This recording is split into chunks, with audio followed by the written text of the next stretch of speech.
I wanted to show you today how I go about doing a hydro dip for my skulls. A few days ago, one of my friend's son harvested a buck, his first deer, so I offered to clean it up for him and do a dip. So I'm just going to explain real briefly the process, and I'm going to go through and show you a hydro dip. So the first thing I do is I'll take the deer skull, I'll remove the hide off of it, I'll remove any of the easy meat, and then I'll steam it on my stove. I like to do it when they're fresh, that way they don't stink.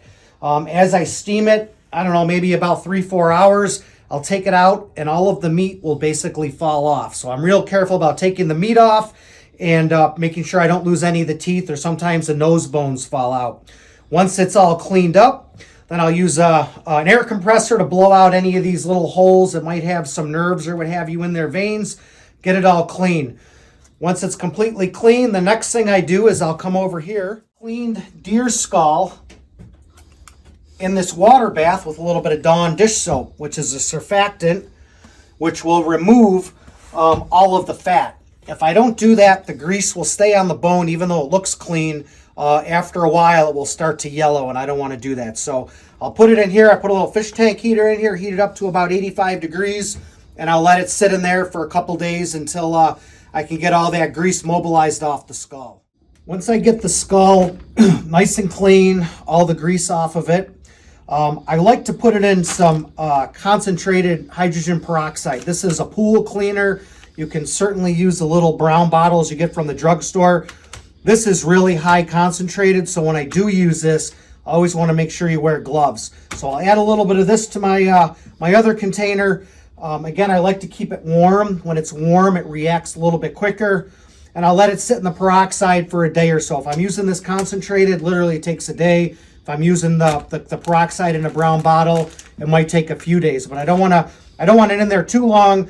And to be honest, the step isn't really necessary for doing the hydro dip, but I like to do it anyways. So once the skull is whitened after keeping it in the peroxide for a little bit, I'll glue up any of the teeth. As I mentioned before, I like to steam or gently simmer the skulls. A lot of people will boil them. If you boil them really hard, all the bones start to loosen and fall off. So I don't like to do that, but they are a little bit loose, so I'll put a little bit of glue on there.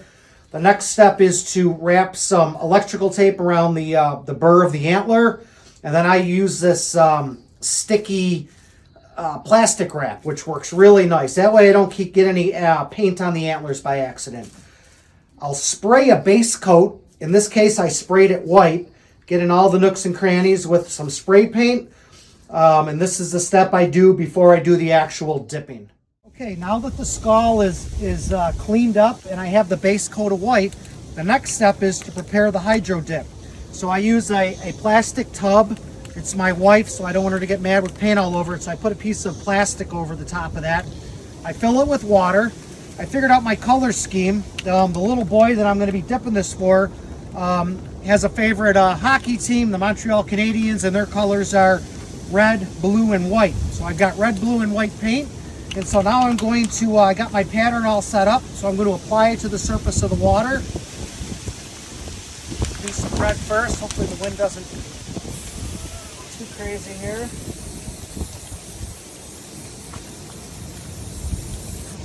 Okay, a little bit of white.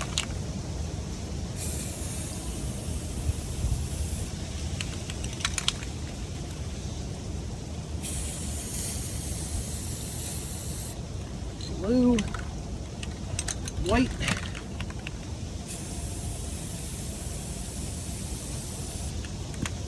get back to some red. Oh, that's not red. This is red.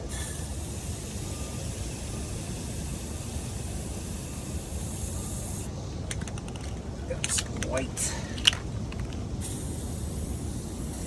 As I'm doing this, I'm trying to make sure that there are different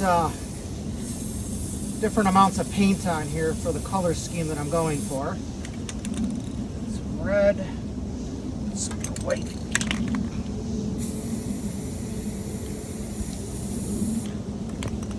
Blue.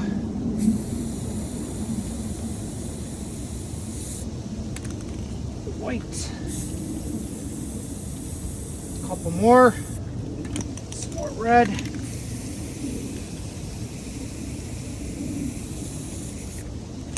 little more white.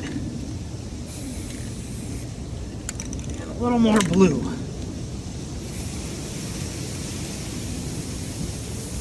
Okay. The next thing I'm going to do is kind of just mix it up a little bit, give it a little bit of design in here. That should be good. And then I will do the dip. So very slowly.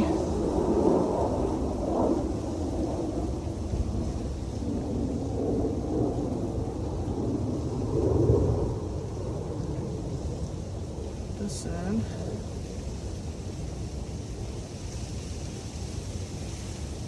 Okay. And the next step, before I pull it out, just another piece of paper, is I'm going to move this paint out of the way.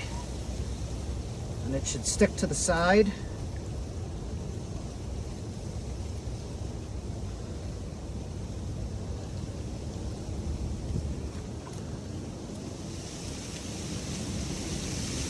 There we go.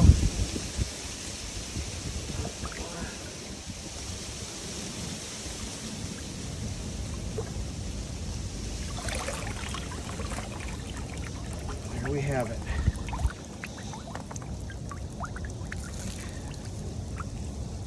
So the base coat that I put on of the white will actually get in and cover areas that didn't get covered with the paint.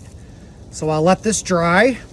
I'll take off the tape and the plastic, and then what I'll do is I'll spray some polyurethane over the top just to give it a nice preservative on there and a nice gloss so none of the paint chips off.